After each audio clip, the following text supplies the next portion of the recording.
Olá, tudo bem? Seja bem-vindo ao canal Fernando Fiuza. Se você é novo por aqui, se inscreva no canal, dá um gostei aí para ajudar aí na divulgação do vídeo e divulga, compartilha, tá? Hoje eu vim gravar esse vídeo aqui para ressaltar mais uma vez, eu insisto em bater nessa tecla, nessa questão de resolução de questão. Eu estava estudando aqui, hoje é domingo, agora por volta de 8h30 da manhã, hoje dia 29/9 de 2019, e aproximadamente 3 semanas eu vou fazer o próximo exame, né? O exame 30. E eu resolvi, como eu já falei anteriormente, que eu estudo por questões, eu resolvi fazer aqui um vídeo mostrando de como é importante estudar por vídeo, pelo fato de que a, a FGV ela induz ao erro, ela induz você a fazer, né, a resolução, na hora que você vai resolver a questão, ela ludibria você, ela faz você de repente cair numa história e te desvia o foco né? Então, com um pouco de atenção, um pouco de treinamento, é capaz de você ter essa percepção e sempre ter resultados positivos, né? Em cima de um estudo progressivo. Eu vou pegar aqui a questão. Eu quero deixar bem frisado aqui. Eu não estou aqui para ensinar nada. Eu estou apenas fazendo a questão, vou resolver essa questão aqui da forma que eu já resolvi ela antes. Achei interessante, achei que seria legal eu fazer esse vídeo para, às vezes, de repente, alertar você, tanto pela importância de que se fazer a questão você tem um resultado de entendimento, quanto para uma forma de sistematizar o estudo. Mas só resolver questão não adianta. Eu vou mostrar por essa questão aqui qual é a forma que eu faço para resolver a questão. Isso, na minha opinião, não sou professor, não sou nada, gente. Eu sou um estudante. Eu estou estudando para o exame de ordem.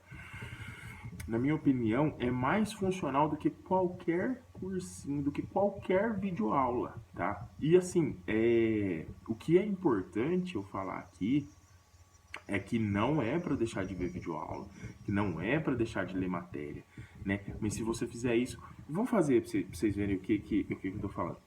Legal até eu falar isso também. Eu tô aqui na página do Jurisway, que é onde eu pego as questões para resolver, que lá tem um formato que eu gosto. Eu vou até dar aqui a nota aí. Eu não tenho essas tecnologias desses caras que fica colocando no cantinho do rodapé. Isso aqui é no celular mesmo, tô gravando no celular. E pau na jaca, gente, não tem frescura aqui não. Mas anota aí, escreve, pausa o vídeo, volta. É no jurisway.org.br. Aí se você vai lá no jurisway.org.br, você vai na resolução de questões, né? Não, desculpa, você vai lá na provas OAB, daí provas OAB primeira fase, aí depois você escolhe lá, tem uma série de exames lá, você escolhe o que você quer. Nesse caso eu estou na questão 63 de direito penal, tá? E daí vamos para o caso prático aqui, para o exercício que a OAB propôs, nessa questão de direito penal, tá?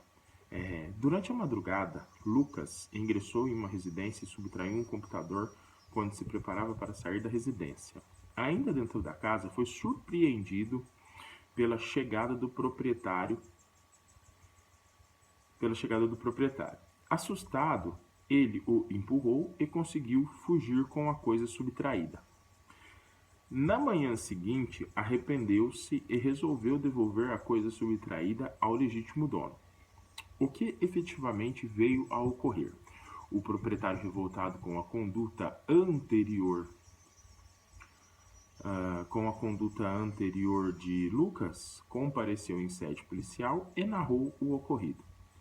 Intimado pelo delegado para comparecer em sede policial, Lucas, preocupado com uma possível responsabilização penal, procura o advogado da família e solicita esclarecimentos sobre a sua situação jurídica, reiterado de que já no dia seguinte devolvera o bem subtraído. Na ocasião da assistência jurídica, o advogado deverá informar a Lucas que poderá ser reconhecido. Daí vem as alternativas. Mas deixa eu voltar aqui nessa questão para a gente ter um pouquinho de atenção, que é onde eu falo da questão da atenção. Durante a madrugada, Lucas ingressou, a primeira parte do exercício, ele ingressou numa residência na madrugada. Daí a primeira coisa que a pessoa pensa, tá todo mundo dormindo. Daí continua. Subtraiu um computador. Até então você pensa, é furto, né? Não teve grave ameaça, não teve violência. Aí ele se preparava para sair da residência, ainda dentro da casa, foi surpreendido pela chegada do proprietário. Assustado, ele empurrou e conseguiu fugir. Pronto. Aqui, o detalhe é que eles primeiro colocam o agente aqui como uma, vamos falar assim, como nesse assustado, dá uma impressão de que o cara é bonzinho, só que ele empurra. E o empurra já é violência, tá? Essa questão ela é um pouco muito interpretativa nessa questão. Daí ele empurra o proprietário, né, e consegue fugir. Aí depois ele vem e fala ainda dessa vitimização do agente, dessa comoção do agente, ainda fala da questão de devolver a coisa subtraída. Nesse momento aqui, ele está induzindo de todas as formas a gente aí lá pro arrependimento posterior, né? Então aqui, nós estamos aqui então dentro nessa ideologia do arrependimento posterior. Só que vamos para as alternativas, que aí vocês vão ver aqui, ó. Né? Aí é uma coisa que você tem que estar ligado nisso aí, nesse ponto. Ó. Que aí ele vem aqui, letra A. A desistência voluntária, havendo exclusão da tipicidade de sua conduta. Agora eu estou com o código, com o vadimeco aberto aqui, no Código Penal, e agora é onde que eu venho falar da questão de estudar por questão. Letra A, desistência voluntária. O que é a desistência voluntária? Está lá na primeira parte do artigo 15, né? Do Código Penal. O agente que voluntariamente desiste de prosseguir na execução. Tá? Aí, a desistência voluntária é aquela que quando o agente começa o ato, só que voluntariamente, antes da consumação, ele para. Correto? Tô falando aqui a grosso modo, eu não tô falando, nossa, não. Tô falando a grosso modo, né? E aí, por sua vontade, ele para o delito, né? Então, não é desistência voluntária, então. Daí depois ele vem letra B. O arrependimento eficaz, respondendo o agente apenas pelos atos até então praticados. O arrependimento eficaz também está no artigo 15, que aí depois ele vem lá, na segunda parte dele, né? Ó, vou ler o artigo inteiro. O agente que voluntariamente desiste de prosseguir na execução ou impede, aí depois o ou, né? Ó, impede que o resultado se produza só respondendo pelos atos até então praticados. O arrependimento eficaz, é aquele que o agente inicia, né, o ato, o delito, com toda a sua potencialidade lesiva, ele executa, só que aí quando ele tá para acabar o fato por sua própria vontade, ele para o ato, né, que ele está praticando ali e evita que o resultado seja produzido. Essa é a parte importante. Ele tem que evitar que o resultado seja impedido e tem que surgir efeito essa questão dele evitar, né? Se não tiver surgido efeito, daí ele responde pelo ato em geral praticado, né? Aí o que é interessante aqui de se falar um exemplo de arrependimento é aquele que o cara, eu vou matar você com dolo, com vontade, aí pega a faca, dá 10 facadas. Nossa, você não merece morrer, eu gosto muito de você, eu tô ficando louco, leva o cara pro hospital. Daí surge efeito, isso, o cara não morre. Então ele vai responder, não é por tentativa, porque isso aqui é um bônus que o cara ganha. Ele responde, às vezes, por lesão, pelo resultado gerado, né?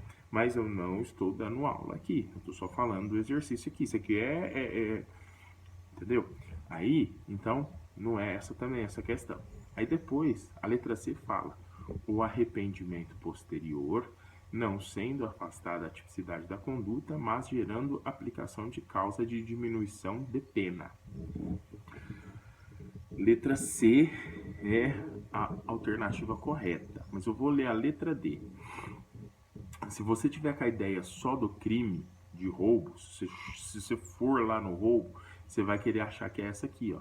A atenuante da reparação do dano apenas, não sendo, porém, afastada a tipicidade da conduta, tá? Daí, se você tiver essa visão, se você estiver só olhando pro roubo, você vai nela.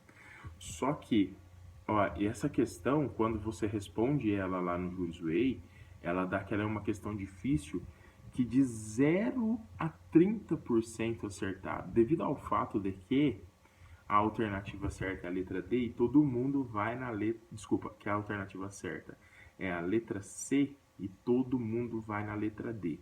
Só que, vamos lá, o que é aqui... O que acontece aqui nesse exercício? Nós estamos diante do roubo impróprio. O roubo impróprio, ele está lá vou lá no artigo 157, né? O artigo 157, ele fala do roubo, né? Subtrair coisa móvel alheia para si ou para outra e mediante grave ameaça ou violência à pessoa ou depois de havê-la por qualquer meio reduzido à impossibilidade de resistência. A pena de reclusão é de 4 a 10 anos e multa. Tá? Aí, você vê que nessa parte aqui, ó, impossibilidade de resistência. Isso é uma forma de impossibilidade. Aí ele vem para o artigo 1º do artigo 157, ele vem para o parágrafo 1º, que é o roubo impróprio. O que é o roubo impróprio? O roubo impróprio é que na mesma pena incorre logo depois de subtrair a coisa, emprega violência contra a pessoa ou grave ameaça a fim de eu pulei uma parte aqui, ó, a fim de assegurar a impunidade do crime ou a detenção da coisa para si ou para terceiro. Aí, essa aqui é a questão do roubo impróprio, ó. No finalzinho, na hora que ele tá saindo, aquele empurrão, ele é muito, muito crucial aqui nessa resposta. Aí, se você voltar lá, na questão, que ela fala assim, ó, o arrependimento posterior não sendo afastada a tipicidade da conduta, porque o tipo penal existiu, teve um empurrão, teve tudo, só que o arrependimento posterior, ele não vem do arrependimento posterior do artigo 16, ele vai lá no arrependimento posterior da atenuante. Aí você precisa ir lá no artigo 65, inciso 3, a linha... Deixa eu achar aqui, peraí. Cometido crime por motivo relevante de valor social, procurado por uma espontânea vontade com eficiência. Aqui, ó.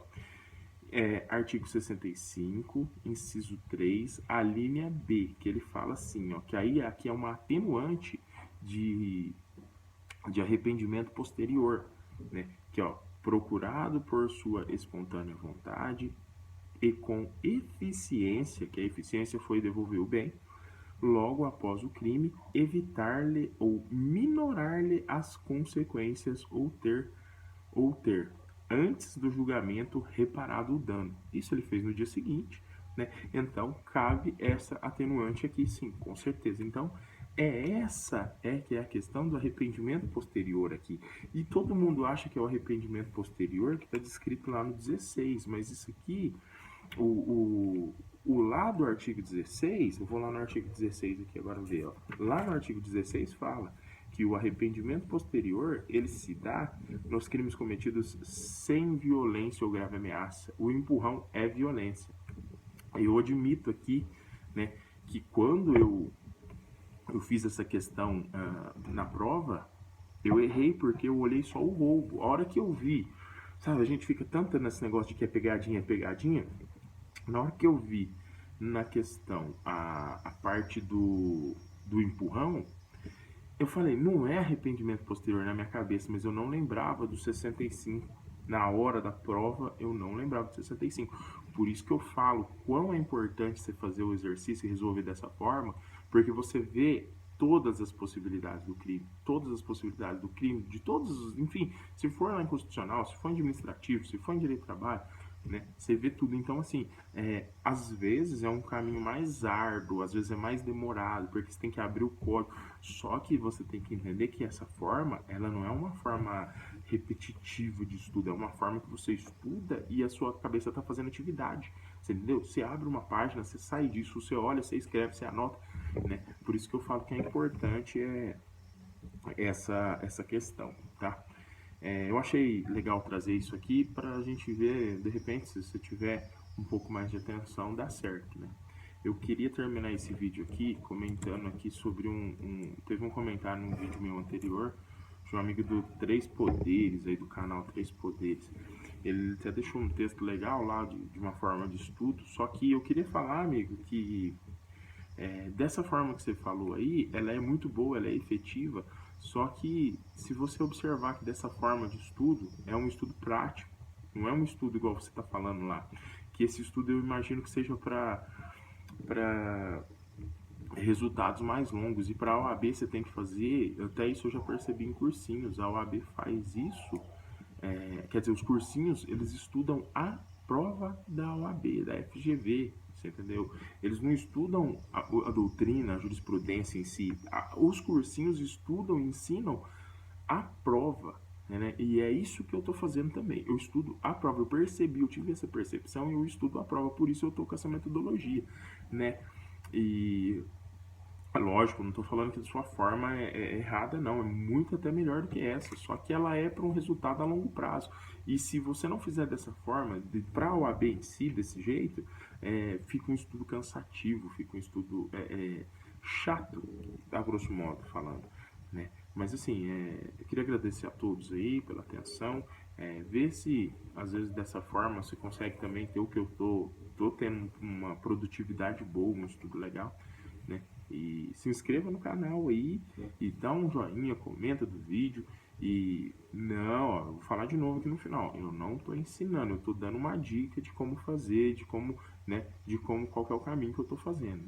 Eu achei super interessante dessa forma, para mim tá dando muito certo, cada caso é cada caso, né? Mas se a caso der certo para você, tenta utilizar isso, tenta fazer isso. Vai lá no Júlio Reis, responde a questão, procura comentário na internet, eu estou fazendo isso, eu estou fazendo um aparato de questões e estou acumulando os comentários, as questões que eu vou fazendo, estou escrevendo mesmo, a punho, sabe? E é desse jeito aqui, ó, não é nenhuma coisa de pegar lá, que termo disso, termo daquilo, não, eu estou fazendo meio que na raça, no grosseiro mesmo. E na minha cabeça tá dando certo, né? Eu tô falando, cada caso é cada caso, cada pessoa é uma pessoa. Cada um tem uma forma de aprendizado, mas essa forma ela é uma forma muito gostosa de se estudar, né? Não é enjoativo, não cansa, você sempre quer explorar mais e mais, você vai na questão até o fim ali, e ao mesmo tempo você tem contato com um artigo, dois, três, quatro, porque é exatamente isso que a OAB quer, que é a dinâmica do candidato ali, né? É isso aí, galera, muito obrigado aí pela atenção, um abraço a todos, e tamo junto, vamos com tudo pra cima da FGV.